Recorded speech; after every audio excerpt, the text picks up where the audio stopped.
A, B, X, Y, U. E. No, there's hello, no everyone. E. Yeah, well, there's a Legends E. Right. Hello, everyone. Welcome to a quick, well, not quick, actually, a live stream we are going to do for our podcast, Tapcaf Transmissions. If you haven't been here before, basically, this is us recording our podcast. We typically don't respond directly to chat, so don't, like, if you donate, I'm not going to be able to respond or anything. I sometimes will in the chat, but just save your donations for another stream. Save all that stuff. If you have questions, we will usually take some from the chat at the very end. Yeah, anything you want to add before we get started, Rory? No, I've got a guide up though, so I can see all the letters now, so Okay, I'll be good. good. Yeah. We only need 5 of them, so... Oh, did you take notes for this episode? Uh, Only directly in my Kindle. Okay, it's fine then. All right, so... I got sick and tired of carrying the shit. Yeah, no, you do. After this, by the way, guys, we will be streaming some Halo 3 on PC. You're going to be streaming it on yours too, right, Corey? Yeah. So you can go down to the second channel, X2, or you can check out Corey's gaming channel, Corey Loses, and over there, we'll be starting that at about 10:10. That's my time, so like 11:10 Eastern, or 9:10 Eastern time. I'm getting a little bit of staticky stuff on your end. I don't know if that's me or if the chat is getting that as well. Chat, are you guys hearing that too? Am I deafeningly loud? That wouldn't be good. Is that what they're saying? Do you have me at like... Oh, do I have me? Hold on. No, I don't. Jack, can you guys give us some audio feedback, please, just before we start? Okay. I moved my mic a little bit farther away. That should be helpful. Corey's mic is too loud. I can turn him down. What do you have me at in Discord? Probably 200%. That would be very loud. Yeah. Let's see. No, just 100. Okay. So they say we're good to no static now. Okay. you just got static as you said that. Weird. I wonder what that is. All right. Well, whatever. It's fine. I'm gonna turn my audio up a little bit and turn you down. My OBS is clear of static, so when we put the podcast together, we'll just try to use that. All right. All right. My Audacity might be a little bit off. We should probably restart that. It was recording the wrong audio source. Okay. We're doing great tonight. This is pretty epic. Let's just do a... You ready to restart it? Yeah. 3, 2, 1, go. 3, 2, 1. We do that so we can sync up the audio for anyone wondering. All right. No, we just like clapping. Yeah. This is how Gus learned. Hello, everyone. Welcome to another episode of Tapcaf Transmissions. My name is Justin, joined as always by someone who I would consider to be a dear, dear friend, YouTube chat, and also Corey, who's okay as well. How are you doing, Corey? You having a good day? I was. Till I came in and just ended you. Till you came in like a wrecking ball. So today we are covering our first Star Wars canon book. I believe we haven't covered anything canon related, have we, besides for the movies and technically beside Clone Tross Wars? season 7, and yeah, I think that's it. We've mentioned a bit of Thrawn, like it's come up a few times, the new Thrawn books, but we've never done a full in-depth book like we're going to be doing today. Yeah, and I'm sure so today we are covering Alphabet Squadron, which is pretty appropriate for this podcast because we've now done 8 Rogue Squadron novels, so it's going to be interesting to make those comparisons. And then next week we are doing just a cover. We're just talking about Star Wars TV generally, aren't we? Yeah, so for the next couple of weeks, the episode plans we have are we've got Alphabet Squadron tonight. Next week we are going to be doing a general discussion of Star Wars TV shows, covering a little bit of what we talked about last time with the Clone Wars. But also what we want to see going forward. Some talk about shows that have already been announced, shows that have been rumored. So if you have any questions for that, you can send that to tapcaftransmissions@gmail.com. And Mhm. then the following week, we will be doing Alphabet Squadron 2, which just came out, and has our guests been confirmed. So Yeah, we'll so be we joined will by be- Alex from Star Wars Explained. Yep. So that'll be fun. Alex also joined us for, I think, Wraith Squadron, maybe. Yes, he was there for Wraith Squadron. When the power went out. And yeah, then we recorded it off stream. Yeah. And we've gotten so much more professional since then, as you can tell from the 15 minutes of audio issues that we've had. Yeah. So let's just. Is there any Star Wars news or anything you want to talk about before that? We do have a new show announced, I guess, but we'll probably cover that next week. Yeah, so next week with the show discussion, we will be talking about The Bad Batch, which was announced, I think, wasn't that Monday? Monday-ish. But, yeah, Monday. But yeah, so we'll talk about that next time. I don't know that there's other news that's that major to talk about, but do you want to talk about the non-news that has become somehow more persistent than usual? Which non-news exactly? We got like 3 different things a week. Are you talking about the resetting Star Wars thing? The absurd amount of clickbait nonsense that's come out in the last couple of weeks, especially about the 2 biggest ones have been the thing about Disney is resetting the sequels, which they're not, and there's no reason to think they are. And then that there's a George Lucas cut of Episode 9. It's like, I mean, I did a video on the former, and it's pretty simple. Like, obviously, the one source is a guy named Doomcock, and like, no hate on the guy, but he doesn't know what he's talking about. Like, I've heard people claim that he leaked some stuff for The Rise of Skywalker previously, but everything leaked for Episode 9 was leaked first by a couple of sources. One of them being a Reddit moderator named Jedi Paxis, and then Making Star Wars. Those were the 2 big ones. They covered basically the whole thing, and maybe he does have somebody who he believes is a source, but the idea that they're going to retcon the sequels alone is ridiculous. Even if a lot of people don't like them, and I certainly have issues with a lot of them, especially the most recent one. They have made a lot of money, and the idea that they would use a plot device from Star Wars Rebels to retcon the sequels is like, in the law we'd call that patently unreasonable. Yeah, like, just try to don't believe everything you read on the internet, as Abraham Lincoln said. And I don't know, like, whatever your opinions are on Canon or the sequel trilogy, try to take what you hear with a grain of salt and consider the source or lack thereof. And one of the big things that people always bring up is that the sequels didn't make very much money, which is just not true. Like, I talked about this in the video that I made on it, but if you follow box office like metrics, the box office for Episode 7 is one of the most remarkable runs domestically that any movie has ever had. Like, Episode 7 probably made Disney beyond their wildest dreams in money. And then Episode 8 and 9 were obviously decline, as is pretty standard with Star Wars movies. But like, they were each $1 billion movies. I don't think there's really a universe where you can call $3 billion movies in 2020 disappointment. Yeah, like, if you take the box office performance of each movie within each trilogy and kind of compare the percentage increase or decrease, it's pretty similar related to their initial releases.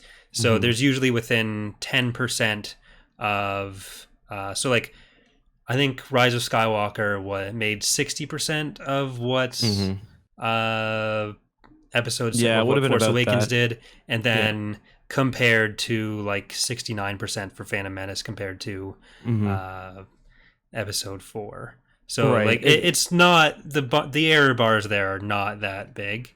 Yeah, and like with all of the movies too, the first ones, like A New Hope, I almost said Empire Strikes Back, A New Hope, The Phantom Menace, they've all been really spectacular, like, box office successes that just aren't really, like, they're not going to be replicated with the sequel, no matter how good it is. Like, even with Empire Strikes Back. So yeah. Yeah, and then another thing. Sorry, go ahead. I was gonna say another thing too is people say, oh well, Disney didn't make back its $4 billion investment. Like, First of all, when you buy a property or anything for $4 billion, and this is probably the dumbest argument that I hear, and definitely comes from people who have no idea what they're talking about. When you buy some sort of entertainment property like Star Wars, which has been around for 40 years, you don't expect to get it back in 5 years. You buy that property for the next 40 years. So the fact that they've come close or perhaps already gotten that $4 billion back and are now playing with free money, like, that's really impressive alone. And saying, well, they haven't made their $4 billion back is a really dumb argument, because you don't buy something for 10 years or 5 years. You buy it for 50 years plus. So it's all about context. And really, like, I don't like the Rise of Skywalker very much, and I have a lot of problems with Episode 8. But they've put so much money into marketing. They put, like, there are kids that love these characters, and fanboys on the internet not liking a movie is not a good enough reason to decanonize it. Yeah, and like the same responses can be seen with previous movies in the franchise. Like when Episode 5 came out, the director working on Episode 6 said it ruined George's vision. There was a lot of backlash to Episode 5, but now it's one of the most loved Star Wars movies. The prequels, we all know what happened with that. And the response to the prequels is part of why George Lucas wanted to sell the property. So whatever you think about the sequel trilogy, like, we're not saying that they made money, therefore they're good, but there's a lot of arguments of, like, they didn't make enough money. I don't like them, therefore they can't have made enough money. Therefore it's all going to be thrown out because I don't like this thing. And that's just... Facts don't care about your feelings. I had a guy named Doom46 is moron send me a Reddit message the other day. I imagine this is something he copied from a website or something, but he sent me what must have been literally a 30,000 word message about why Episode 8 is bad. I was like, okay, like, why are you messaging me about a 3-year-old movie that, like, I explicitly didn't even like? And then he was like, shut up. You listed that shit as something that you like but are critical of in your stupid Mandalorian video. Go F yourself. It's the only person who would ever want to be with you. All of this because he thought that maybe I didn't like a movie at one point that I'm starting to like a little bit now. And, like, he probably sent me 30 messages just, like, berating me and, like, insulting me because he thought I liked a movie. Like, what are you doing with your life? Like, it's just so bizarre. Like the Star Wars movies don't need to be this big culture war. It's been exhausting for 3 years having to do this shit. It's annoying because there's such a significant part of the Star Wars fan base now, which is organized around content creators like us, some much bigger, that are very irresponsible with what they promote because they know that hate will get them more views than anything else. And this is a thing that's true across YouTube. Jim Sterling did a really good video on this. He does a lot of videos about, like, video games specifically and industry practices. But he did a video about, like, saying that I do videos about things that I don't like because people watch videos about things they don't like. And there are a lot of Star Wars creators who realize that by reporting things on very flimsy evidence that they think will get them views, that's why we've had articles and videos since 2016 about how Kathleen Kennedy is being fired every week. It's like, there's no reason to believe that she is, but people will think because they don't like her that this must now be true. And it's irresponsible, and it leads to the things like talking about how actually Disney hates fans. It's like, no, Ryan Johnson responded to people who were being dicks on social media to the actors and actresses, specifically Kelly Marie Tran, calling those people toxic. And then through the YouTube rumor mill, this turns into, actually, Ryan Johnson hates us all. It's like, no. Yeah, and, like, I've put out videos, like, I noticed this even amongst my videos, like, I don't try to be negative. I definitely have put out some videos that are negative, and that's why I've been lumped in with, like, those groups sometimes. But it's kind of like, you got to be honest about yourself, like, or with yourself about, like, are you putting a video out because or a podcast or a tweet or whatever else, because you just want to get people riled up, because that is the easiest way to get views on YouTube. is to just Absolutely. get people angry at something. I don't know like what it is in the human like what part of human psychology it is that people find. I think people just find it really satisfying to hate something together. Like, Yeah. it's like you love to hate it. So There that's were why some YouTubers who, when TLJ came out, were like lukewarm to semi-positive on it, but then they kind of realized that, oh, I can Mhm, shit on this for 3 years and make a lot of money, mhm. and some of those are the most vocal critics of it now. Yeah, and just to be And clear, you can make like literally millions of dollars if you become the most popular at shitting on whatever it is, whether it's Star Wars or Brie Larson or Last of Us 2 or like whatever it is. Like you can become very, very wealthy, or at least you can have a full-time job. Not to say that these people necessarily don't feel this way, but yeah, like there are definitely valid criticisms of the new canon. A lot of them, like there's mhm. some stuff I like in it. There's some stuff I don't like in it. Just like Legends, I try to judge each piece of media Yeah. within it on its own. But like I've been engaging with Legends since I was Mhm. like a kid, and that's my favorite thing. That's what I engage with Star Wars with. Yeah.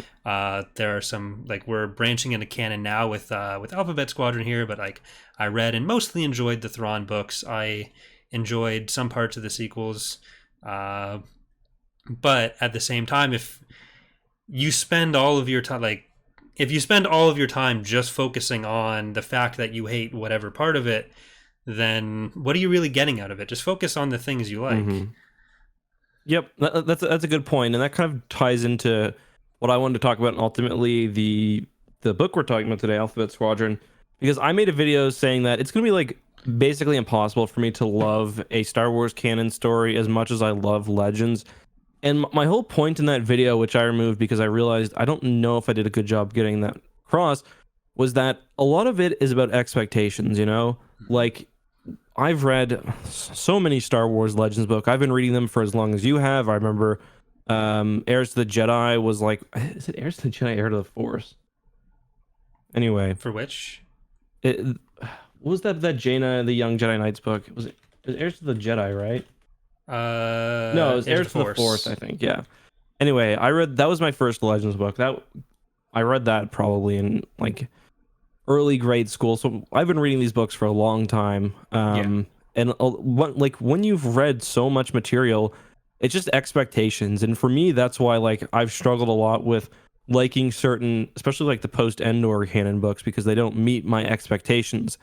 And that's something I dealt with a lot early on in this book, especially like world building.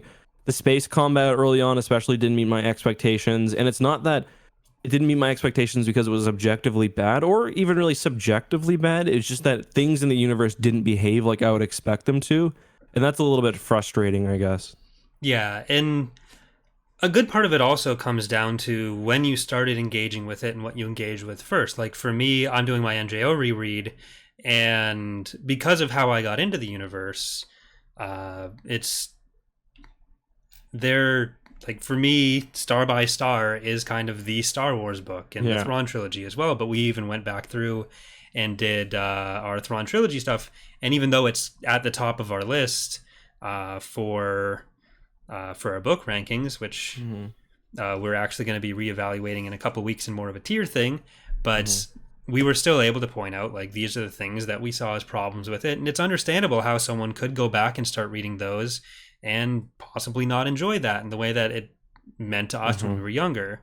So we're coming in not just with this context of what our expectations are from having engaged with it for so long, but we're also coming in as nearly 30-year-olds who have grown up with these things for a universe that is uh, meant primarily as children's or young adult entertainment, and trying to engage with it in the same way that we might have when we were younger, which isn't to say it's not meant for adults as well, but Mm-hmm. you are coming at it from a different perspective as when you initially would have come into it. And Yeah. it's kind of the same reason that, like, sure, we can go back and we can play Mario 64 and we'll get a lot out of that. But if we take some kids from playing Mario Odyssey right now, and like, no, this is the real shit, and give them Mario 64, they might be like, huh. Yeah, because like a lot of that is about trying to recapture like the enjoyment you first had with something like when you were a kid. like for me, Star Wars is all that. Or even, but talk about a game like Halo 3, for example.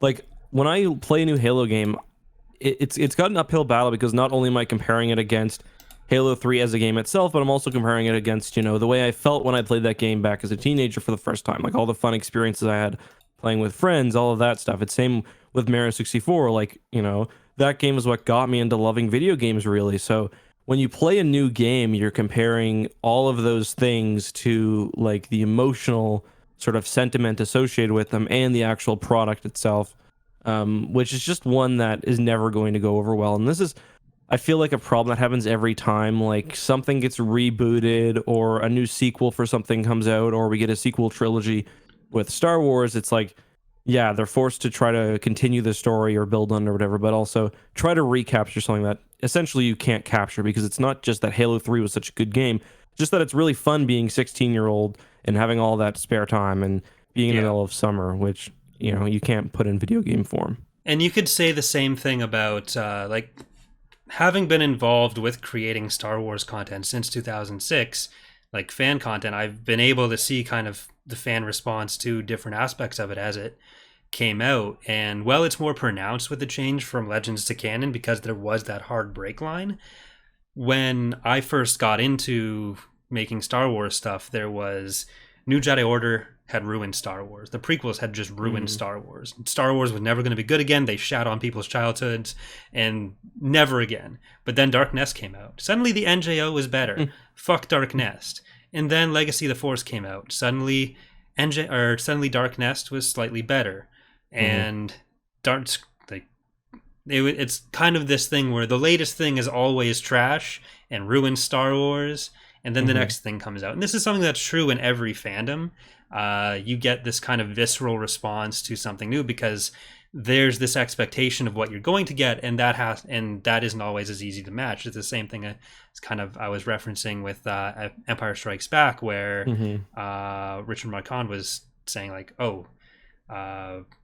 Kirshner went too far from what George's vision was, and I'm going to try to get back to it with Episode 6. But now with this very clear division line between, okay, there's Legends and there's Canon, so I don't like anything from Canon, or I don't like anything from Legends. When really, if you look at the people making Legends, a lot of the people involved with it are the same people who were involved with the latter stages of Legends, or even some of the earlier stuff. Like Timothy Zahn is still writing Star Wars books in Canon. He'd be the biggest example, but also James Luceno. I'd really like to see Michael Stackpole get back in there. Yeah, seriously. But there are also these new authors. Some of them are going to be good. Some of them are not going to be good. Some things are going to be Children of the Jedi. And by that, I'm not saying that means they're bad. I'm saying that they will appeal to different people, just like Legends books will appeal to different people. And I sometimes suspect that a lot of the people who say, well, actually, Legends was great, have not read that much Legends, and they're basing it on this idea that it was all this same thing. Like, maybe you would have liked Marvel Star Wars, maybe you wouldn't have. Maybe you would have liked the Jedi Prince series, maybe you wouldn't have. But within Legends, there was still this idea of like, okay, I like this, this, this, and this, and then this other stuff was not so good. And I think if people approached canon the same way and just tried to engage with each piece of media on its own terms, you'd probably find stuff that you like. You'd probably find stuff that you'd hate. But lumping it all in as one thing, that's not really going to get you anywhere. Speaking of Michael Stackpole, he did respond to my tweet, by the way, in about Asir being referenced in NJO. Oh, he got the final answer? Yeah, he said he's not like 100% sure, but he's almost positive that was meant to be. Or I think he said that he was pretty sure that it was meant to be a connection because he really liked Asir, and it's exactly the kind of thing he would have written. So not definitive, but I mean that was pretty good for. I'm taking that as ago. Definitive. Our sources have said that was Asir and that Kathleen Kennedy is fired. I'm gonna write that on the Asir Wikipedia page, and my source is gonna be "Dude, just trust me." That's actually how I source all my lore videos. Yeah, me too. If you say anything confidently enough, no one's really gonna doubt you. Spock is my favorite Star Wars character. So with this book, the main source of comparison, I guess, for me and you, I would guess, is the the X-Wing series, and we got Rogue Squadron and Wraith Squadron, and then the later books. And there's a pretty big divide between this novel and those novels, especially in tone, I would say. Would you agree with that? Sorry, repeat that. I would say that Alphabet Squadron is a pretty differently like written book compared to the Alston and Stackpole books. Yeah. Which that was one of the things that really threw me off at first. And there have been a couple of new canon Star Wars books and Legends books as well that people have had issues with the writing. I don't think it's necessarily fair to take issue with this one. I mean, it is fair, but I guess the Aftermath series with Chuck Wendig, that's the one that a lot of people complain about because his writing is very zany, I guess. And this one is it almost comes off a bit like melodramatic sometimes. But I'm wondering if that's maybe just in comparison to like the X-Wing novels, which themselves are very like sort of schlocky. And I've said that word a few times, and I don't mean it in a negative way, but they're basically just like Top Gun on page. So like I kind of have a weird experience with this book because this is the third time I've read it. The first time was when I actually got the review copy and I made it about a third or halfway through, and then I stopped. The second time I listened to it all the way through on Audible audiobook, and this time I kind of sat through and listened to it all again. And I was actually expecting to dislike it a lot. And I remember I was texting you and I was like, oh man, this book has been a real struggle to get through. And it was for the first, I guess, a third or so of the book. But then the latter kind of 2/3 really kind of won me over quite a bit. Yeah. So I think part of the tone thing actually gets to a shift that was even happening within. It's kind of the same thing as people would point out as what threw them off going from the Bantam era to the Del Rey era in Legends, where good analogy. It is a bit like if you go back to the X-Wing series, it's a bit lighter or pulpier, which like the tone was very different, like you're saying, and more adventure of the week, and there was still a lot of depth there. For example, when we were talking about the Wraith Squadron stuff, we called Ton Fannon's death one of the best Star Wars deaths ever, and I still, even going through what we've gone through since then, which is another couple dozen books, both reading on our own and reading for the podcast, I'd still put that scene with Face and Ton as one of the better ways that Star Wars has ever handled death. And for a lot of people, going from that kind of pulpier earlier Bantam stuff to the Del Rey more serious, darker tone was pretty jarring, and that was what led to a lot of the criticism of the NJO. And I think in a lot of places, the new canon has gone even further with that tone than NJO did. And I think Alphabet Squadron is one that definitely has. And which isn't to say that that's necessarily good or bad, but it is different, and it can be jarring going from our point of comparison here, which is the X-Wing series, to Alphabet Squadron. Yeah, and there are like part of the problem with me is that the audiobook is narrated by somebody who I can only like I'm not trying to be rude or anything, but they just come off as very like breathy, like they're half exhausted by like every sentence they get out. It just kind of adds to this overall kind of feel of the book to me, which I don't know. It's like the first. It can be melodramatic at points. Like I think it's definitely melodramatic at all points. Like I've got and some of it like the characters are written like sort of idealistic versions of like their kind of template. Like I've got a quote here that I kind of saved because it's very illustrative to me of how the writing is. I'll just read a few lines. Let's see. Red light. Okay. The bass and the synth tone came through, and then the words accompanied by Chas's husky, unselfish wails. Red lights, dead state, we're gonna win too late. The music was simplistic and overwrought and intimate all at once, and Will laughed. In that one instant, he loved Chasna Chaddock more than anyone in the galaxy. Sadanik praised Chas's singing, and Skitcher berated her, and Renunja, to Will's surprise, permitted it. When the pilots finished mocking Chas, they returned to mocking Will. And when that was done, they began speaking of their lost colleagues again, of Nazi and Sunagari and Rep Boy and all the others. They spoke of cantinas and romances and pranks, and Chas sneered until Sadanik reminded her that she, too, was now a part of Riot Squadron. Will didn't forget to watch his scanner, but the time passed more easily, and he rarely looked at his oxygen gauge. These are some of the stories they told.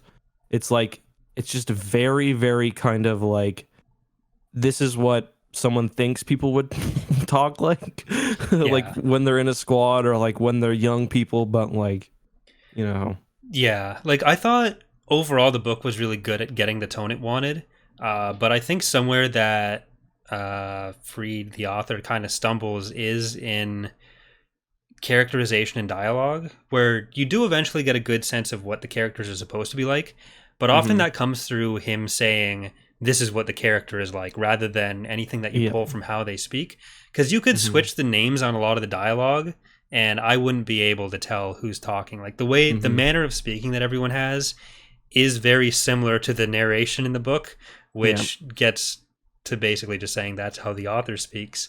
But and that's something that I think was much better in the X-Wing series. But I think Mhm. like the strength on the themes of the book was more than enough to make me kind of look past that Mhm. and still enjoy what was going on. But the thing of like these are the stories they told, uh, That must that be in there at least 30 like 30 times. times, yeah. Which I get it. It's fine. It's just like that's just kind of illustrative of like the melodrama, I guess. Yeah. Like the way the writing is. And like in that one instant, he loved Chasna Chaddock more than anyone in the galaxy. Like I don't know. It's just it's a little. I don't know. Yeah. Like I don't know what it is. It seems like trying to like hammer in certain things a bit more, Mm-hmm. like being afraid that people aren't going to pick up on it or something. Because Mm-hmm. like the narrative element of using those stories, like telling the story not just as uh, Mm-hmm. the narrator as it's going through, but having it be presented as okay. In this section, what I am telling you is how this character is portraying it to other people. I think Mm-hmm. that's really interesting, and it's in a few places it's used to set up some pretty cool things, like the idea that at the start of the book we think we're Yeah. getting Quell's story of how she kind of defected, was a hero in Yeah. Operation Cinder, but then at the end we find out no, actually that was the story she was telling, and we've kind of been hearing Mm-hmm. from Karen and Ida, and Ito I think is the name that's They used just say for it. ITO in the Yeah, but then audiobook. Karen and I think Yeah. Karen calls it like a 3PO style thing later. Yeah. I think it's Ito. But we get the sense throughout the book that she's lying, she's hiding something, Mm-hmm. and because of how it's handled, it makes sense in retrospect that oh, it was actually Mm-hmm. part of her story that just wasn't true. Not just Yeah. that it was leaving something out, but that she was actively lying to you, which Mm-hmm. a lot of books tend to be kind of afraid to do. Yeah. And I thought that was cool. But then the flip side of that is there's some points where there's some mysteries that are set up, but it's kind, it doesn't really land because they're all held until the end of the book. But it's stuff that we know that the characters know the answer, so it feels kind of cheap. Yeah. Uh, and there's a lot of that. Yeah, I felt like there wasn't enough kind of that. And I think back to my other point, like Erica's kind of a good example of a character who is like, I think over, like the author tries a little too hard to make us feel a certain way about her. She's described like about 1,000 times as being brittle and broken and all of these things. And then it just doesn't really match to me how we see her at other points in the book. Mhm. But I don't know. It's there are a lot of interesting things. Like I really like the fact that Erica, who's this Imperial who's committed atrocities, her main point of contact's a torture droid. Um, which is I get obviously like torture droid's going through the exact same thing basically. Mhm. She's got kind of all these misgivings about her past, and we don't really realize until the end that she isn't as heroic as we think she is. But she still has all these regrets about Cinder and not leaving the Empire early enough. She thinks she's a coward. Kind of similar to how the torture droid feels about itself. How it was created for one thing, and nobody wants to see a torture droid fly into the room. Basically, kind of Yeah. like no one wants to see an Imperial who is part of Operation Cinder walk into a room. Yeah. Like there's a lot of kind of discussion in the book, or one of the broader themes of the book is like not just did you leave the Empire, but when did you leave the Empire? Mm-hmm. Because you do get some talk about like, okay, well, what have the rebels done? What has the Empire done? Mm-hmm. But also, what have you been willing to personally put up with? Where is your line? So the people who Mm-hmm. left before Alderaan are presented a certain way. People who left as a result of Alderaan are presented another way. People who Mm-hmm. left after the Emperor's death are generally presented as being the ones that are kind of seeing the writing on the wall. Yeah. Then there's the ones that are kind of the diehard Imperials that are still trying to fight for the Empire after Palpatine's death. But then you have Operation Cinder, which has, I don't like as a general principle, but within the context of the book, it sets up this moral dilemma for people of, okay, You can't how do you really. deal with Yeah. this as an Imperial? Are you willing to go along with this still? And if this is what it takes for you to break, have you actually made any sort of moral judgment? Or once, Mm-hmm. especially the people who leave after it's already started, what grounds do you have to go to the New Republic and say, I want to be part of this now? Do you actually believe in anything they're doing? Are you being an opportunist? Are you looking like Shakara Nuris for some sort of justification because the Empire you believed in could never have just ordered this wanton destruction? There must have been a purpose. And then she kind of finds out, like, no, there probably wasn't. Yeah, actually quite like that. I don't mind Operation Cinder as an idea. Some of the ways like the planets are destroyed are maybe a bit goofy, like, but that's a minor issue. I do like how Erica is like still clearly indoctrinated, and like at the end of Yeah. the book, she fights against it a few times, like, but you know she still thinks of the attack on the Death Star as a terrorist attack. She still thinks of the destruction of Alderaan as being justified, which I'm sorry, it just clearly isn't. Um, and we kind of realized that she, even like when the writing was on the wall, and the whole point is that, you know, the even those who were brainwashed by the Empire realized that Operation Cinder had no tactical significance. You know, you can at least make an argument that Alderaan and the other genocides were done for a military purpose, but when it comes to Cinder and the wholesale destruction of like innocent worlds, there is no purpose. It's just cruelty for cruelty's sake. So I do kind of like that idea, but even then, the thing is, she's not really. She lacks the kind of courage to leave in that case, which I Mhm. thought was is kind of interesting. I'll be curious to see how they deal with that in the next book. Um, but yeah, I think the Cinder thing is a pretty cool backdrop. I like how, you know, she's listening to all these kind of recorded Imperial messages, and she comes across the Cinder tapes and whatnot. It's interesting. But yeah, from a world building perspective, it is kind of messy, but I think it's really the only option given the fact that they have set the Empire up to essentially be defeated um, in 1 year. And it's even more so than in Legend, because in some of the post Endor stuff early on in Legends, they do talk about like the Galactic Civil War being won and lost. But the mop up is always, you know, it's a pretty big thing in Legends. But so there really has to be kind of a really good reason why no one has coalesced under one leader in canon, or why larger Imperial factions haven't emerged. So I Mhm. think the just the crazy defections due to the contingency, and then also just the increased factionalism is a as good a as good of a explanation as any, really. Yeah, like I was fine with it as a way to get the Empire kind of out of the way faster, and that faster, because I don't think we needed another Warlord of the Week series, because we already do have that in Legends, and I'm not super interested in having the same stories retold multiple times. Mhm. Uh, so the way that it's, you can have it be more on the side of destruction for destruction's sake while still having, to some extent, the idea that they think they're doing the right thing for some clearly wrong reason. Mhm. Uh, but yeah. So there was a scene in the middle of the bookish where Erica was going to a planet whose name I forget now, but it can kind of like replay the ghost of a battle, and Abenita. Oh yeah, yeah, yeah. yeah, and she was basically cheering for the Imperial, or finding herself instinctually cheering for the Imperial side. So Mm-hmm. like there are a lot of kind of knee-jerk reactions where she's still clearly Imperial, and she was pushed into joining the New Republic not through uh her own desires, but like she was edging that way. She had started off wanting to be a rebel when she joined the Empire, but then she kind of got uh indoctrinated into thinking that, okay, I'm fighting not just for the Empire, for the Emperor, I'm fighting for the people that I'm fighting with. And it Mm-hmm. finally took her commanding officer to push her out of it. And he's a character in the book as well, though he's kind of hidden. Yeah. He's given a different name, and you go through the book Mm-hmm. with maybe 2 chapters of him wondering, okay, what's going on here? But you Yeah. kind of realize just before the reveal, I think, who he is.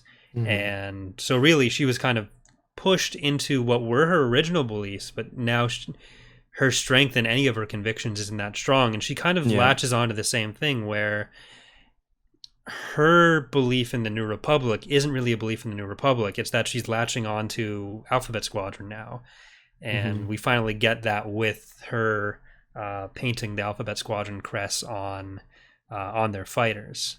Mm-hmm.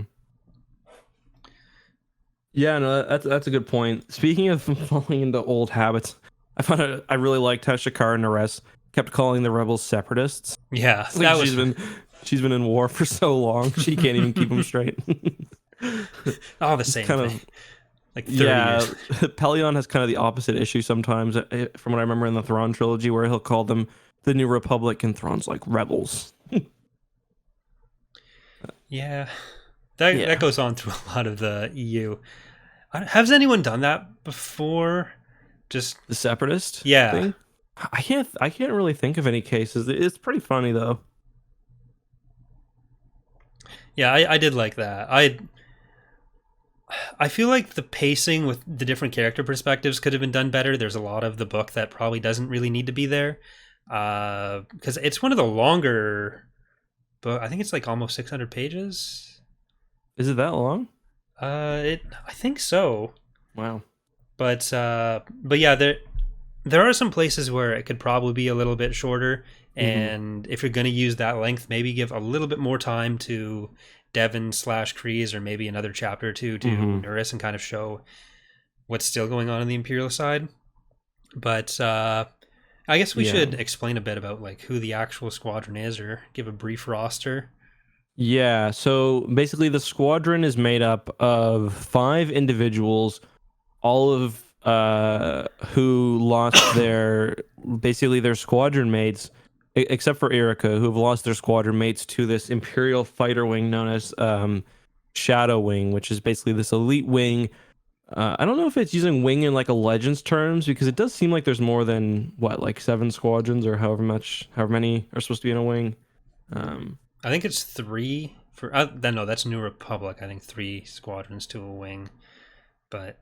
Either way, there's a lot of different squadrons there. I think there's got to be at least like 6 or 7 wings. Yeah. Any or 6 or 7 squadrons within. But anyways, it's this sort of elite fighter wing, which actually does, I think, help with scale a little bit, because they're not just hunting down this one squadron; they're hunting down this one squadron wing, and it's still a very, very low priority. But anyway, that's getting off track. So Alphabet Squadron is made up of 5 individuals who have come together. There's Will Lark and Chasna Chata, who are both like survivors of this attack on a ship called the Hellions Dare, where they encounter Shadowing. That's after Endor, and they're the only 2 survivors there. And then there is Erica Quell. She is the kind of leader of Alphabet Squadron. She's a former member of Shadowwing. What's the guy's name again? The Y-Wing pilot? Tenzin. Right, Nath Tenzin. He was another individual who had his squad wiped out by Shadowwing. And then there's just this weird alien named Kairos, who I thought, when I first read the book, was probably a badly burnt Wookiee. Well, because you spend most of the book thinking, oh, she can't talk, but then she also talks sometimes. It's very inefficient that there's like a burst of static that meant Kairos's ascent. Like, no, say yes. Say you're here. Yeah, because Well, yeah, because that's something they did a bit in the Rogue Squadron books, but only for like really quick responses. They'd hit their communicator really quick. Yeah. Um, but yeah, like the characters are interesting because yeah, they all are kind of like deeply hurt because they've all come from these really fucked up pasts where they've seen a lot of people die. Um, did you have a personal favorite in the squad? I didn't like any of them on a personal level. Like I think they were all like good characters, but I don't like any of them, which I think is part of the point where they're all very clearly deeply flawed people. Right. Where like Will is nice, but he's also kind of an incel. And Chas just has like a death wish. Maybe it'd probably be Chas if I had to pick one to be my favorite. So yeah, the kind of and I guess there's only 5 in the squadron because it wanted you to kind of get used to or get to know each one of these individuals a little bit more than you would in the Rogue Squadron books. I don't know if I necessarily felt like that. Like, I guess I know them all, but there's not like a that I get with Cornhorn. But I guess he's a bit more of a simple character in some ways, not in a bad way, but he's a bit more morally good, I guess. Yeah, well, Will and Chas are both fairly morally good, though Chas is kind of bloodthirsty. But yeah, but so yeah, the whole idea is that they each fly their own starfighters. So there's an X-wing, an A-wing, a U-wing, a Y-wing, and a B-wing, which it just seems like it would be an absolute. It'd just be so annoying to coordinate any sort of battle like that. But I guess we'll find out in Squadrons when that comes out. Yeah, yeah, I think we can exactly recreate Alphabet Squadron in the game, which that will really piss the Templin Institute off. Mark. Yeah, he does. The whole premise of Alphabet Squadron or Inferno Squadron just he is not. If there's only 5 people in something, no, they can't do anything. One of the ships, I think the capital ship that you'll be attached to has been added to the sort of fleet that General Syndulla has. I think is it the Tempest? It was an MC-80 MC-75 Temperance, I think it was called. But if I remember correctly, they've sort of attached that retroactively to Hera's fleet, which doesn't really make sense because they describe the Lodestar as being the most powerful ship. But maybe it's in the next book. I'm not sure. But I thought the old Acclimator was kind of a cool idea for a flagship, and you do kind of get the feeling that this is like a very minor fleet. Like it's kind of just cruising through like back sectors, it seems, and like fighting smaller battles. I think I might have enjoyed a series following that fleet a little bit more than just the squadron, to be honest. So one of the things that I actually really like about the book is the kind of scale where they have a clear objective against something that is a clear threat, but it does keep it like centered as like, no, this isn't the biggest fight for the galaxy like you might get with the Battle of Typhera, the Seizure of Coruscant in the X-Wing books. This is just a squadron who's not even really in the military. They're an intelligence asset. They're competent, but they're not like the best of the best. Quell is like, she's not even presented as really being a fighter ace or she's good. She's not a Jedi. She's not a fighter ace. She's just, she's a competent pilot. She's a terrible leader at first, and it's kind of her learning how to relate to her people better and still kind of failing at that, but at least showing that she cares about their well-being and trying to ingratiate her to that group. And them all she's kind not of come wedge. together for that purpose. Yeah. And that is kind of I don't know if it's a problem, but that's one thing I was talking about with Alex, and I guess we'll talk about it in the next book. It's like you still have to find a way to, for me, like a big part of the X-Wing books that I really enjoy is that sort of, you get to see kind of the scales of war tipping, even though it is just kind of small actions, they are at really important moments. So will the next 2 books in the trilogy kind of move in that direction? I've heard that the second book is a lot more like, it's a lot more smaller scale even than the first one. So I can kind of see that as being a bit frustrating for me. But I don't know. I do like the sense of scale too. And I thought it was cool that Hera was introduced. I would have liked it if there were more explicit Rebels connections, but like I understand why there wasn't, because I guess they didn't want to write themselves into a corner. But like they always talk about. She talks a lot about her old family or her old crew, but she never says Any names at Kanan by all? name, Yeah. for example. Like I was waiting for her to say like she missed her crew, like she missed Kanan, like, but she didn't. She just says she missed her old family. Yeah. Like I do like Hera's presence, and I thought she was overall handled well, but I think there was a bit of an over reliance on her, where she ended up doing stuff that just seems kind of weird for her as a commander to be doing. Where maybe Yeah. it's because she identified that this group needed her help more, but she's like just going and having drinks with Alphabet Squadron, and Chas is like feeling close enough to leave her her music collection to Hera if she died, and Yeah. it just seems like here's a familiar character for you. Here's like the one unambiguously likable person in this book. That's funny because I thought the first few bits where she was dealing with Karen, I thought she was actually written to be a little bit unlikable. She was written to be standoffish at first, but then it's like a chapter later, But like, then oh, it's actually, like we're it's all against friends. Karen, and Karen's a dick. Yeah. So like, it's kind of understandable. Yeah, I didn't like Karen at all. No, and I don't think you're supposed to. He's like a slimy. I did like that. I remember when I was reading the first bit, I was like, man, they really need an Aaron Kraken. And then later, Kraken gets a brief mention because the whole bit is about like he believes it's kind of slimy because Aiden kind of makes the suggestion that the New Republic really needs an intelligence arm if they're going to fight all these Imperial warlords and all these sort of splinter groups and whoever else. Which is true, but he's also plainly doing what he's doing for his own reasons. One of which is he really wants power. So Yeah, interesting character, but he's not a good guy, even though he's fighting for the good guys, and he's not a General Kraken or yeah, and that's a kind of big theme throughout. Is like fighting for the good guys doesn't make you a good guy, and a lot of the good guys came from the bad guys, and sort of like how do you interact within that? How are you moving within that system? What are the specific things that you are opposing or supporting? And because like there's even the final battle in the book is over an Imperial stronghold planet now that's a Debana mining planet essentially, and so the atmosphere, if you tried to fly through it with capital ships or if you tried to shoot through it with capital ships, it would just kind of ignite, which I thought was pretty cool. And gives a good excuse for why the squadron's needed. Yeah.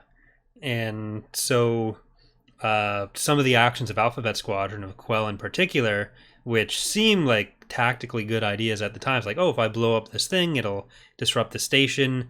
But then that has the downstream effects of like, oh, well, that's actually going to make this explode, and suddenly they're on the verge of causing this basically whole planetary holocaust situation. Yeah. That's kind of it's reminiscent like an Operation of what... Cinder, basically. Yeah.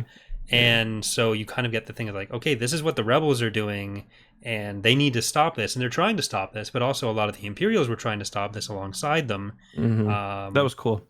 And even coming this close to what they did, they were still willing to call it a success. And Quell is like, how is this a success? Look at what I almost did, and how am I going to live with that? Yeah, we saw Nath Tenzin shoot up basically a prisoner at close range after she complied with his orders when he kills his grandmother. And that's not something a good guy in Star Wars does. Like he just straight up, he murders her essentially. Yeah. Yeah, she is an enemy, but she had capitulated. He had her captured. They're in the heat of battle. And he just straight up shoots her. Like that's not something that you'd see Corran Horn do, for example. Well, and I'm not saying that as a rip against the character of Nath. It's interesting because he's not a good guy, but he is at the same time because he also he's willing to let Will die. He's got his own little mission that he's plainly doing for money, as much as he's doing or more than to avenge his squadron. And he kind of says good luck, and he leaves his Y-wing being flown by an astromech, and the astromech is just terrible at flying. Like he misses an enemy that's right in front of him, and Will almost dies. Yeah.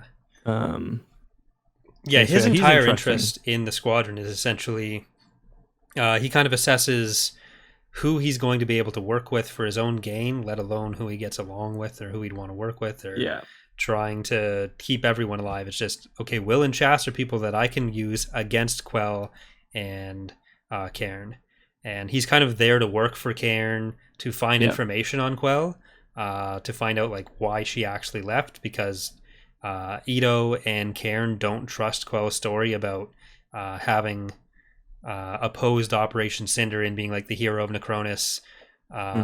Instead, she was like an actual perpetrator of it, and that's what Tencent finds out while he's on the station, and gets that information from Nuris before shooting her, then gives it back to Cairn, who goes down to the surface to rescue Quell, who's been she was trying to save the planet from the falling station, save the city.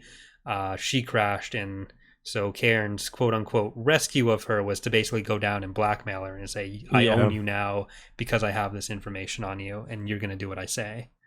Yeah, I didn't really pick up on this too, but she also covers for Soren Keyes to the New Republic because she says that he's dead at the beginning, which I didn't notice until I reread it this time.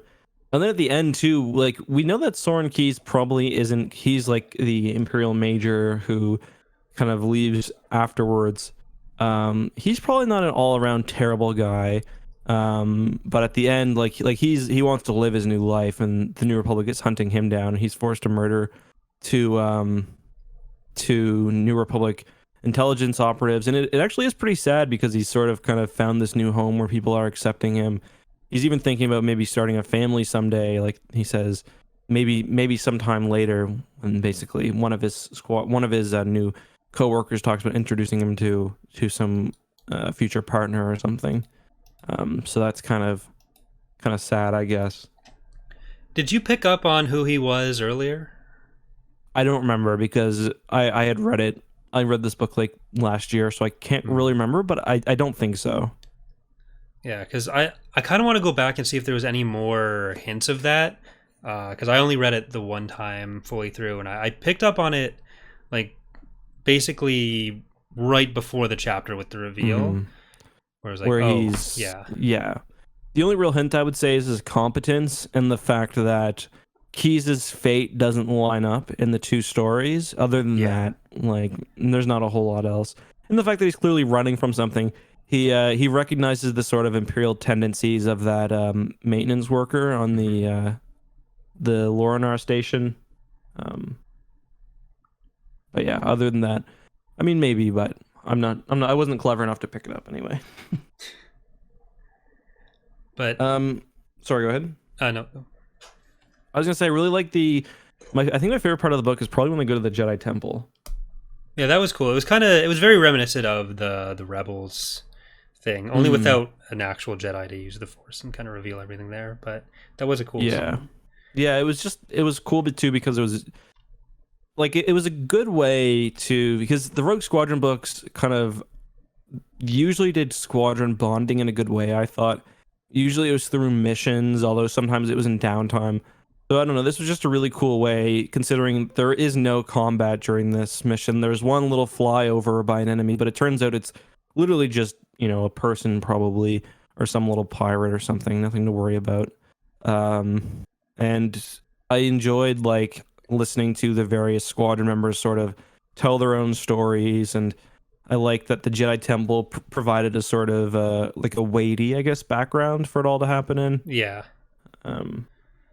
And the planet itself is kind of described in a pretty cool way. It was nice to get away from the fleet for a bit, I guess.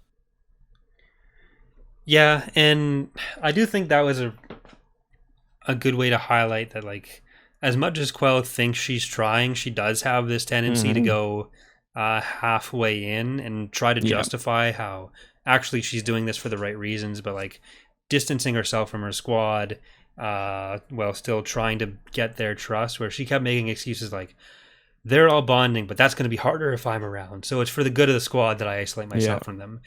But she even gets called out on this by Ito later, and it's told like, no, you do this thing where you convince yourself that it's a good idea to do something. You take half the steps to get there, and then you call it done.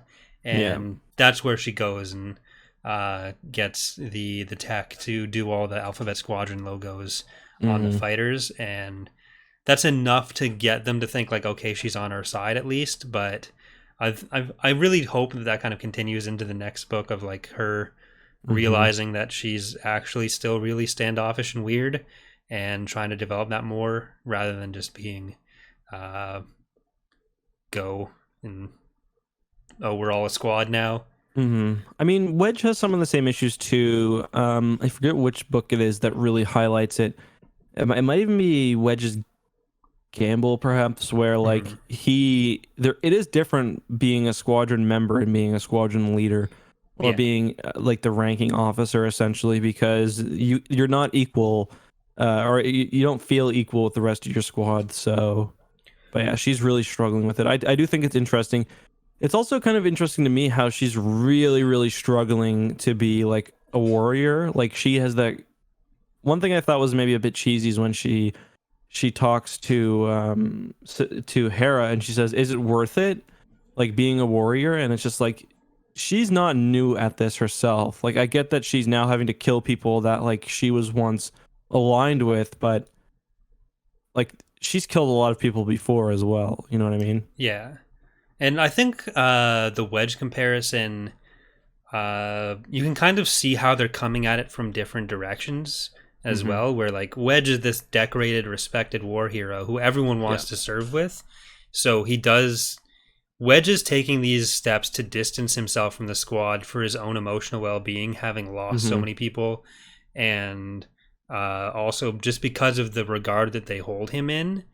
Like, whereas Quell might be coming from a similar place where she's distancing herself to not get hurt, but she's not starting from a position where she by default has the respect of her squadron.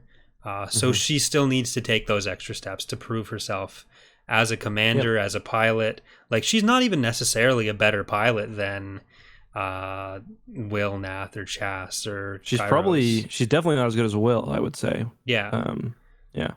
Like her qualification as leader is essentially that she had command experience within the 204th, but the thing that she's stumbling with the most is being a leader.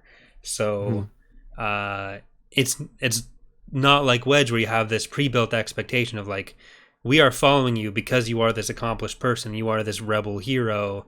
Everyone is like tripping over themselves to serve with you. It's like, no, none of us want to be here that much in the first place. We're an extra military unit here just because we want revenge on this unit that you are in charge of us because you were in charge of them before. Yeah. And there's no reason for any of these people to respect her, and they don't.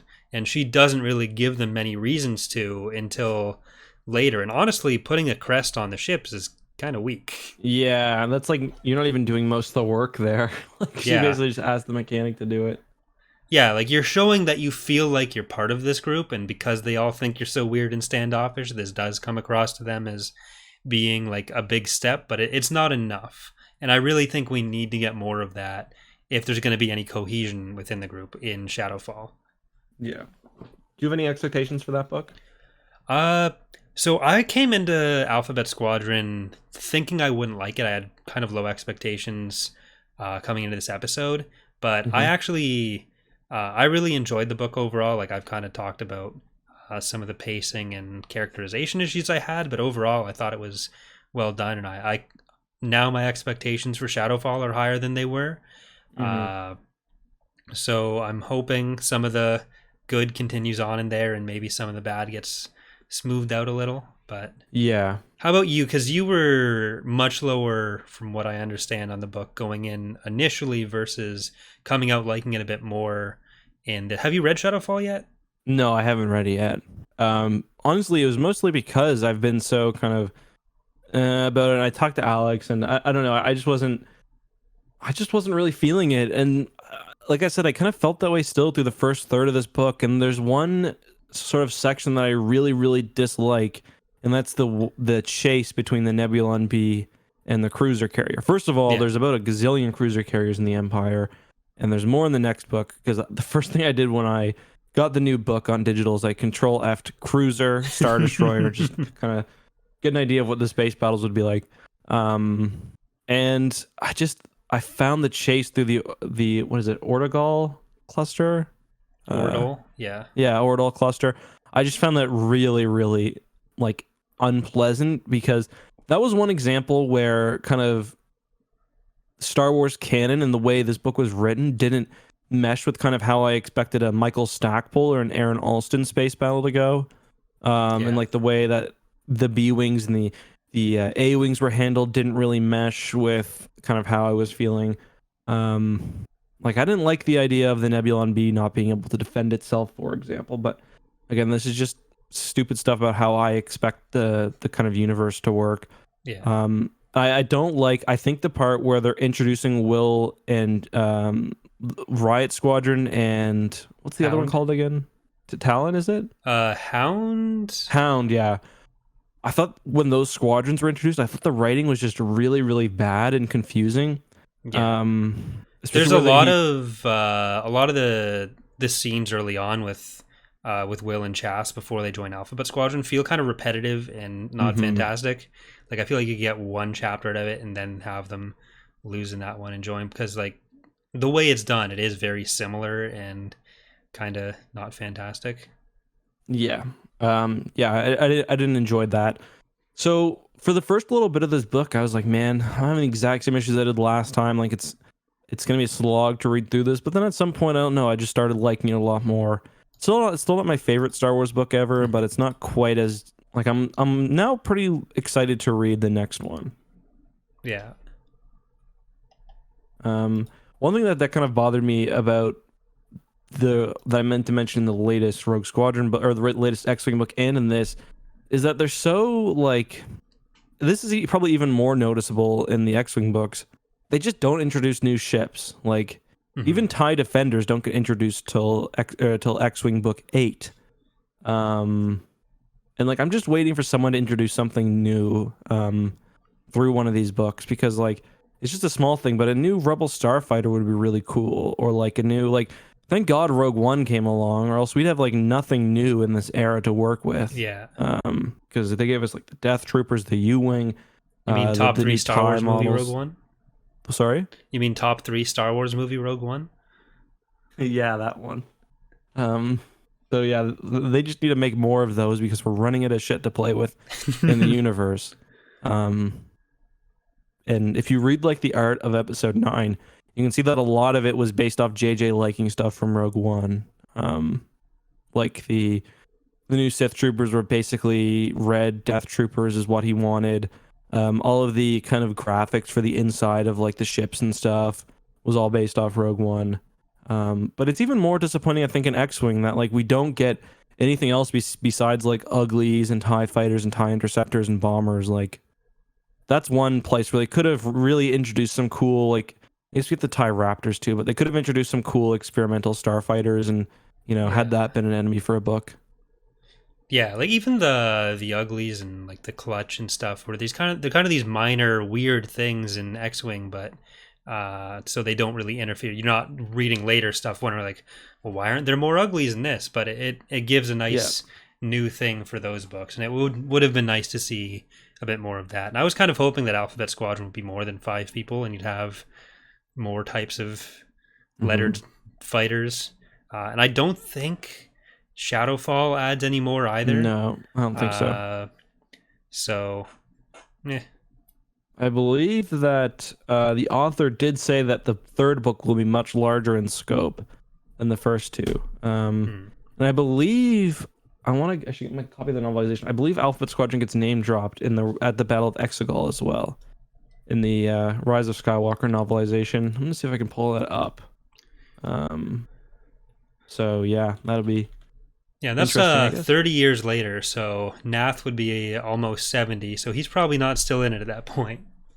Well, I'd say it's pretty likely that it's not the Alphabet Squadron. Maybe it's just an Alphabet Squadron. Let me see. Let me just get the book open. That was actually something, while you're looking that up, that kind of stood out to me, is like Nath is 38 years old, I think. Which is 5 years older than... No, a little bit older than Wedge and Tycho are in the X-Wing books. And a lot of those like talking about how they're older, they're getting towards retirement, they're getting into command positions now. They're going to start having their reaction speed kind of go down. And you get into NJ, I was like, no, they're actually still just better than everyone. But it was kind of weird having Nath be this hot shot still. There's comparing how Wedge and Tycho are talking about themselves in X-Wing versus how Nath is presented here. Yeah. So I checked it. We do get, it says Alphabet 2 standing by when they're kind of doing the call signs. I would like if they gave Erica a T-70 at some point, or at least an upgraded X-Wing. That would be, because hers seems to be ruined. I hope our astromech droid survives. I really liked actually how this book handled droids. Yeah. Between ITO and D6. Yeah, which is basically, T6 is basically a chopper. He's like the same model as Chopper from Rebels, which is a new droid type that I quite like. What was I gonna say? Yeah, hopefully we get something new. It is cool though that at least the name Alphabet Squadron survived that long. But I wonder if it seems like I just read something. It seems like Alexander Frieda's like, I don't know, like, is it the whole squadron? Is it somebody else? Well, I haven't written the third book yet. I don't even know if they're gonna survive. Yeah, sort of like a Rogue Squadron versus Rogue One situation. Yeah, exactly. I did enjoy that, like, Chas's inspiration for getting into the rebellion was Jin, and the kind of thing. Yeah, I like sure, that part. yeah, Luke blew it up, but Jin's the real hero. Just the different ways that they see themselves and others, and how they frame events for themselves, which I thought matched the rest of the themes of the books, and was an interesting way to sort of talk about the accomplishments of different people that didn't necessarily take away from what Luke and Wedge had done, but had shown how the different elements of it could mean different things to different people beyond just how it exploded. Yeah, no, I agree. It was a kind of, Jin's an interesting character. I quite like her. From one of the best Star Wars movies, as you just admitted a few minutes ago. Yeah, as I just admitted. I forgot what I was gonna say.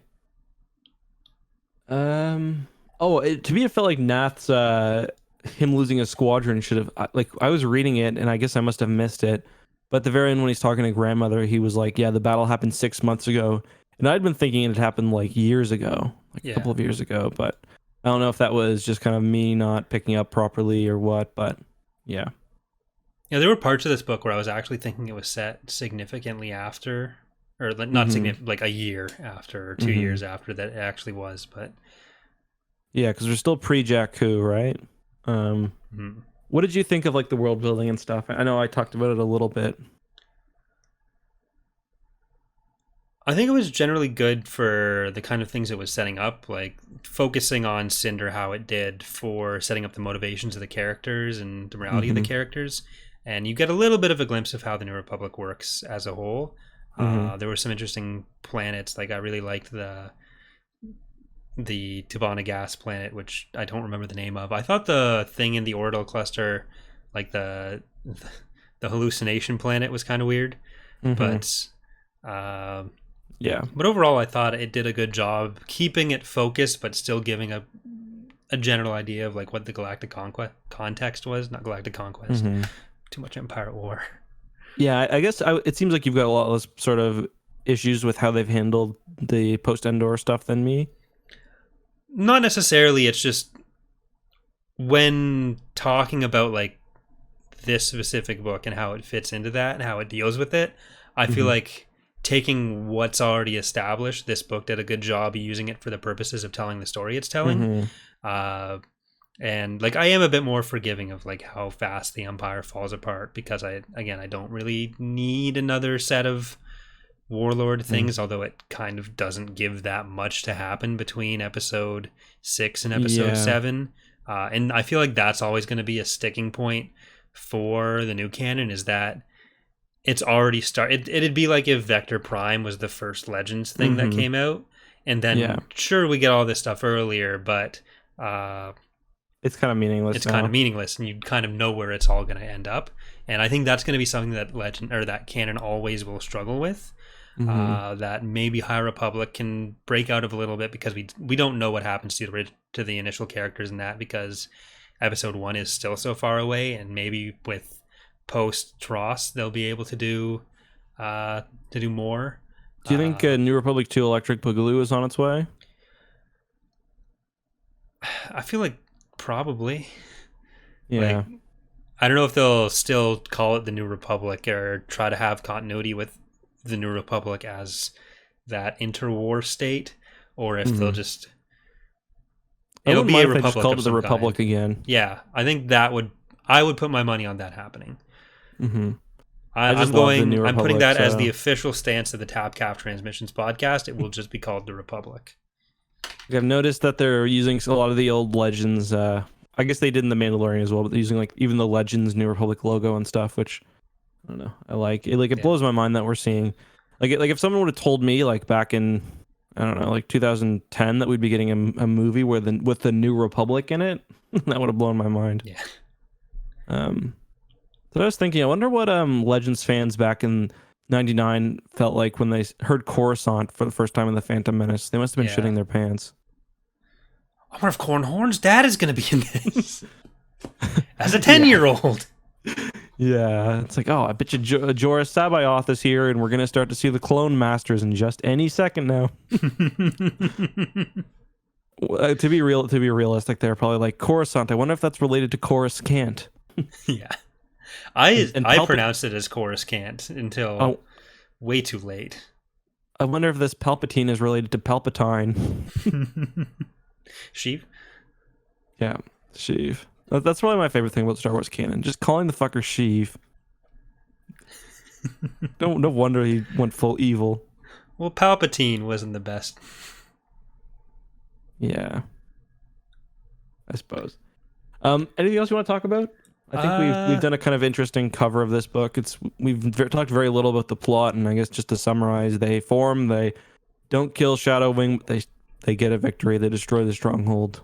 Friends are made. So, like, I think that's probably something we should open up to some discussion, whether people want to email in about it or leave comments in various places on it.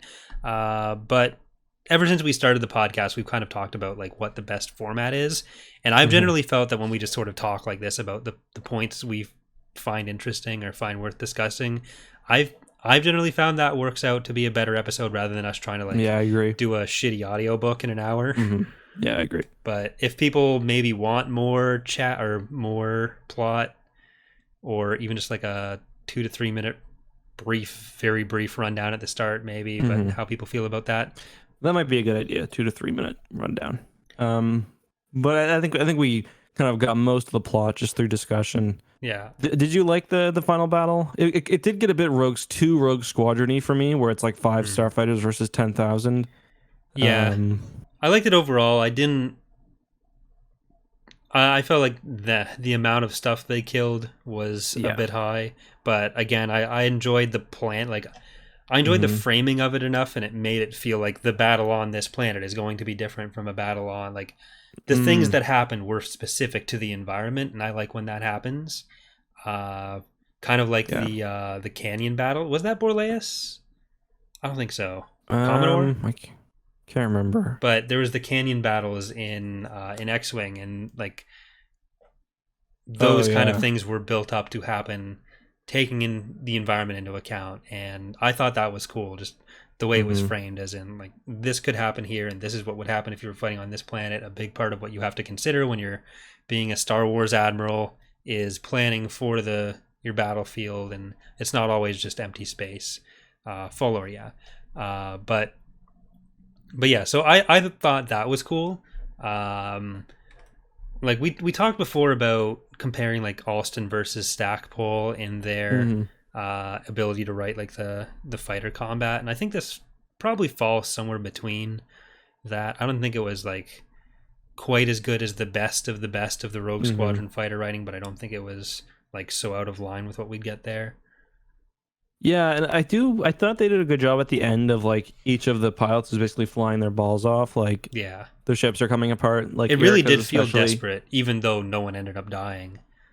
Yeah, and I do like at the end too, where Erica is like, she's got one cannon left, and like she's been like basically shooting down like girders and stuff, and the whole space station's about to fall. Yeah, like it's gonna be a completely hopeless battle.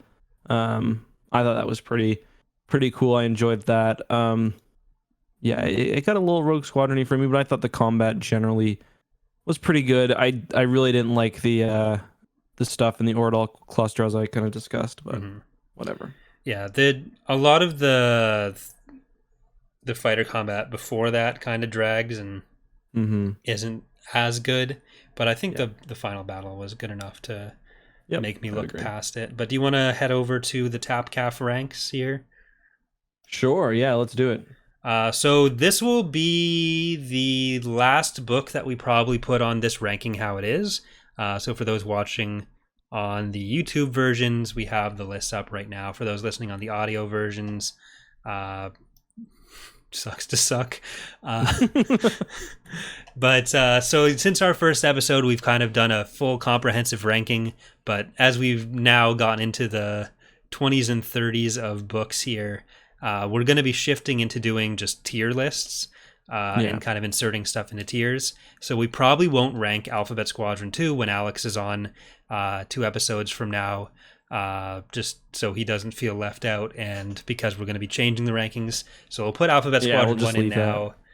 And the episode that we do on August 6th, so 3 episodes from now, is going to be just us looking at all of the books we've read so far and putting them into a tier list, because I'm going to be moving that month or that week, and a nice simple one is going to be great. Yeah, just what the Dana ordered.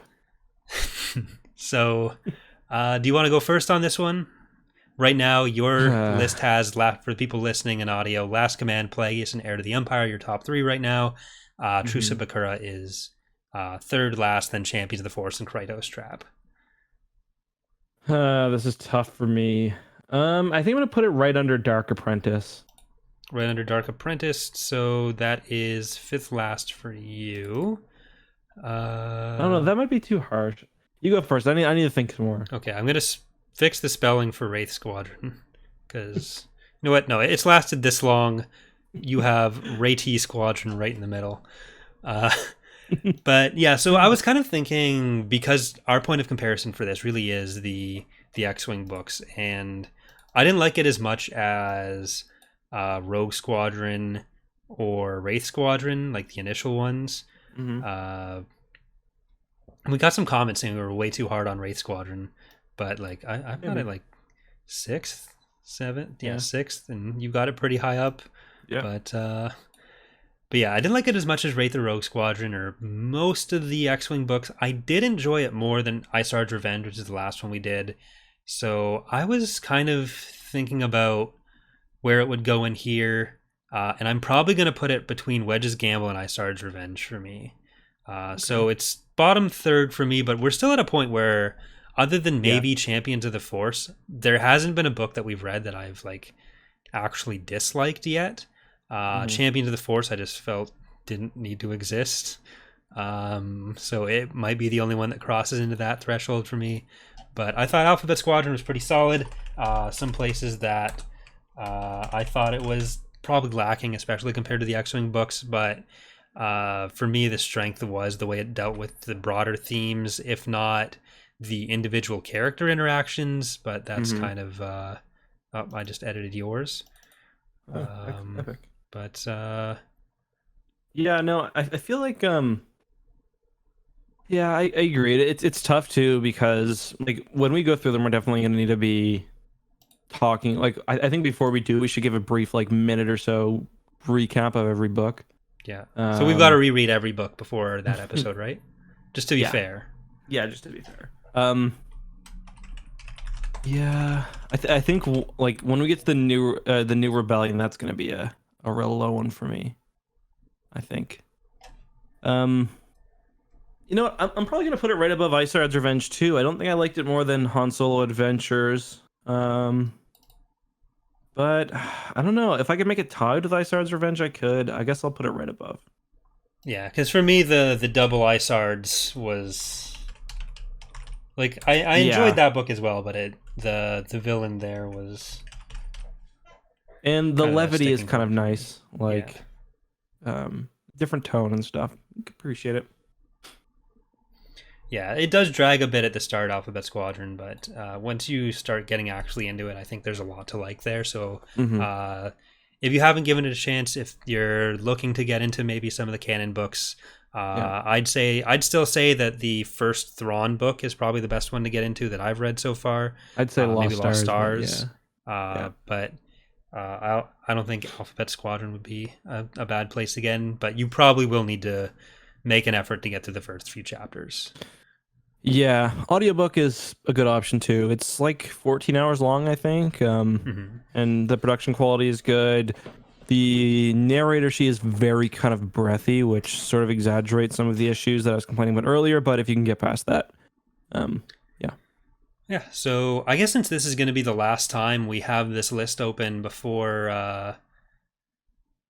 we trash the whole thing. Should we give it kisses? Well, I was going to say, should we read it? But maybe we Yeah, should sure, just do let's that read for it. the tier. Okay. Yep. So on our final episode of the actual direct book rankings before we go to tier lists, your rankings were first place, The Last Command. Second is Darth Plagueis. Third, Heir to the Empire. Fourth, Dark Force Rising. Fifth, Rogue Squadron. Sixth, I, Jedi. Seventh, Medstar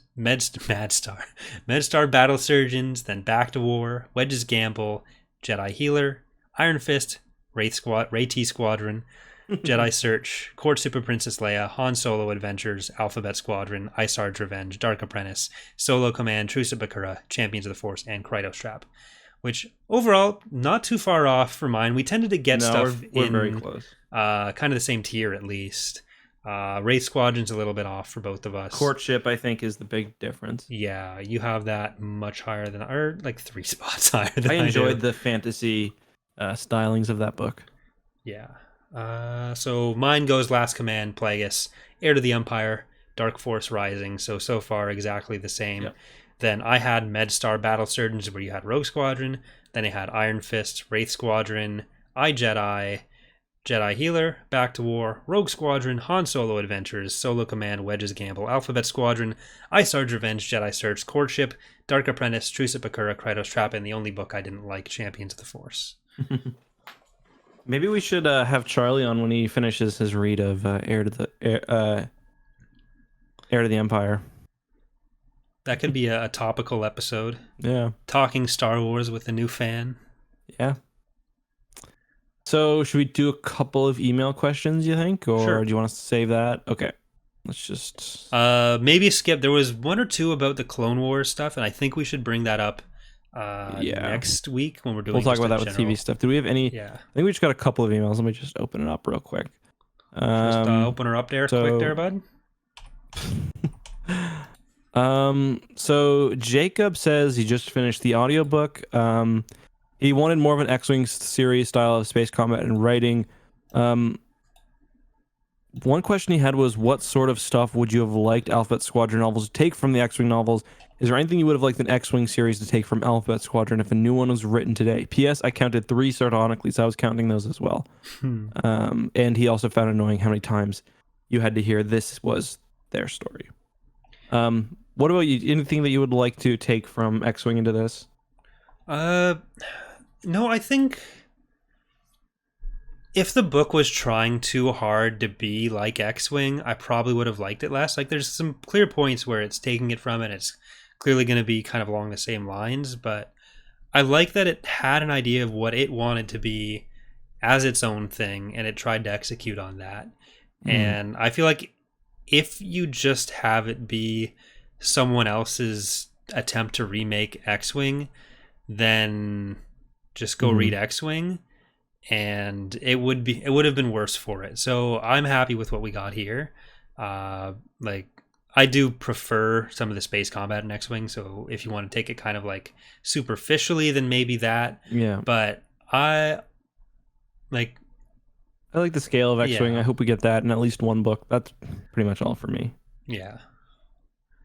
They're very different books. That kind of ties in really well to Austin's very thoughtful email he sent us. Austin said, hope today's episode was plenty cozy. I would say it is. I listened to Alphabet Squadron recently. I thought some of it, the most interesting material to me personally, was the hint at Erica's PTSD and repressed attraction towards at least one of her female squad mates.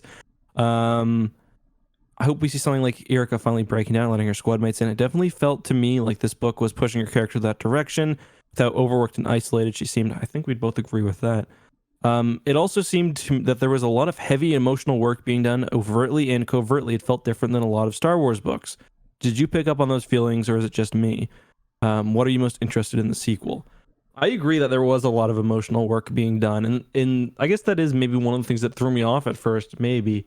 And I didn't think it was executed well at the beginning. But what do you think about that comment?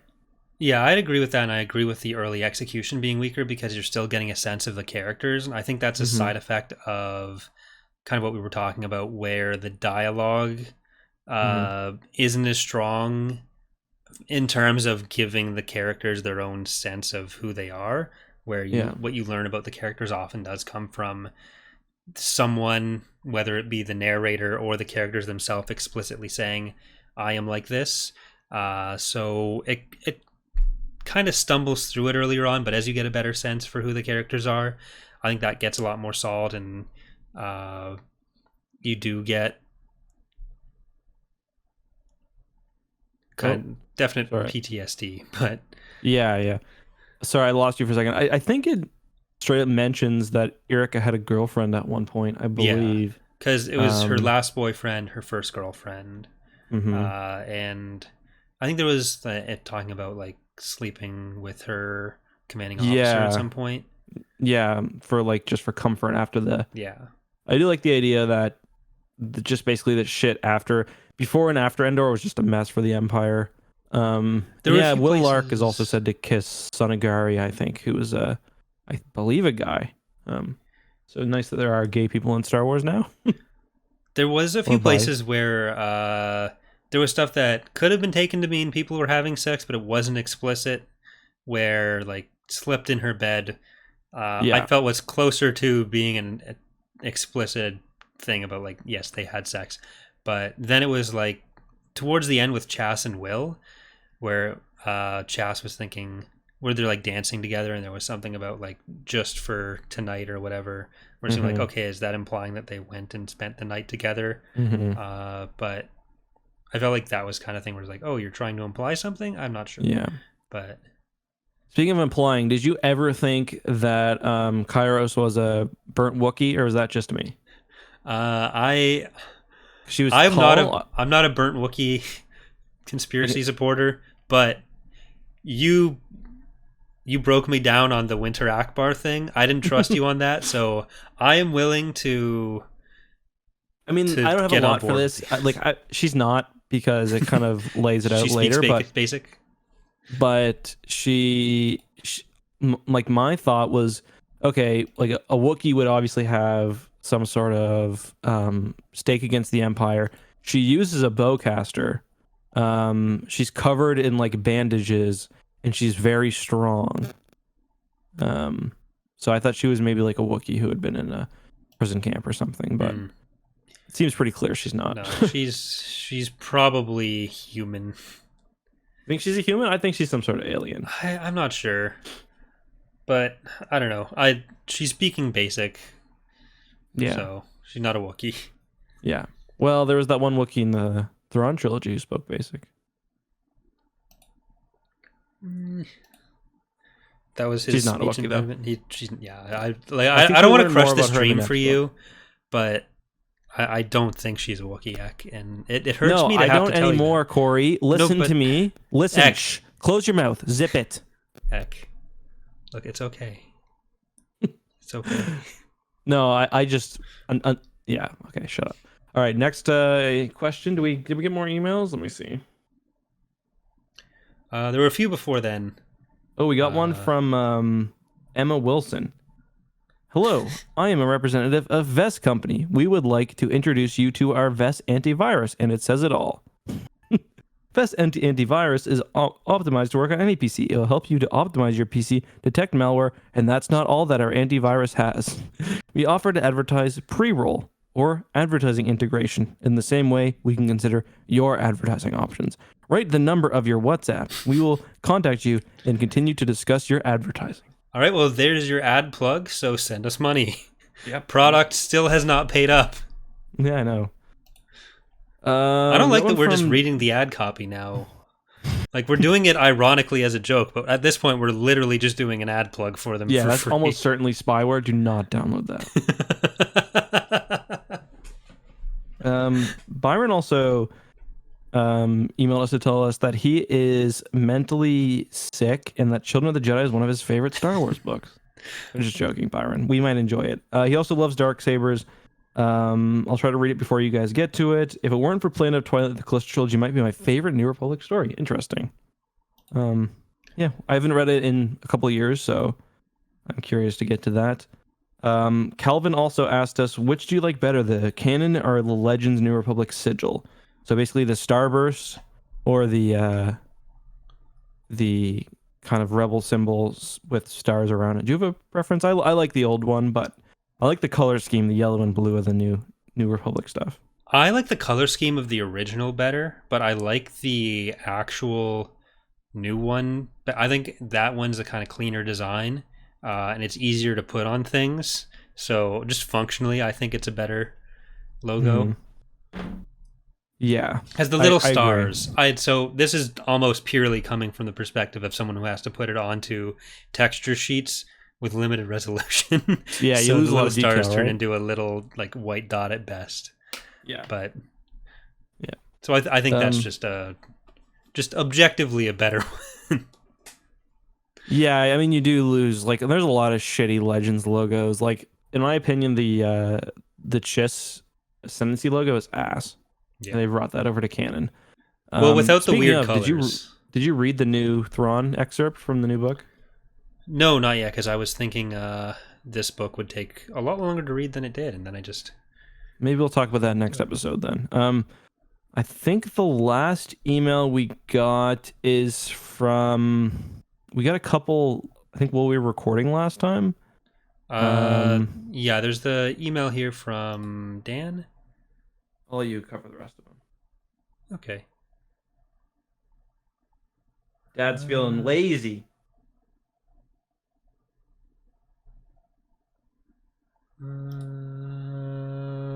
I think that's all the question ones. And then there were a couple Clone Wars ones. So if we missed anything from this one, I'll go back through those emails and see if there were any questions we missed, and then we can talk about them on the next episode, because that'll probably be a shorter episode in general, even if we do get a few more between them. Now, so. But yeah, so because we do have a stream scheduled in like 10 minutes. So yeah. All right, guys, we're going to end it at that, I guess. Thank you, as always, for joining us on this lovely episode of Tapcaf Transmissions. Just a reminder, we will be streaming some Halo 3, the greatest video game of all time. Would you agree with that, Corey? I don't want to, but I think I have to. The greatest video game of all time. Not that I don't like it, obviously. Just that I don't want to be put on the spot like that. Fair enough. All right. Well, good night for me, guys. Have a good one. And make sure to email us any questions, suggestions, thoughts, feelings, secret love interests to tapcaftransmissions@gmail.com. If you want to watch this live, you can subscribe to Corey's Datapad or EckhartsLadder over on YouTube. If you're on YouTube and you'd like to listen to this in podcast form, there will be links down in the description. And yeah. You can find it on Spotify, Podbean, everywhere good podcasts Apple are sold. Podcasts. Oh shit! This is the only Star Wars podcast. We forgot to mention that this time. Yes, that's the only one. Don't look for other ones; they don't exist. And if they do, they're infringing our copyright. Mm-hmm. They're not infringing our copyright. If you want to read the next book for the book club, get started on Alphabet Squadron. You can listen to them on Audible or pick up a book from your library if your library hasn't been overrun due to the plague we're currently experiencing, or you can find it online, I'm sure. Yeah. Epic. All right. Good night, everybody. Bye. Okay.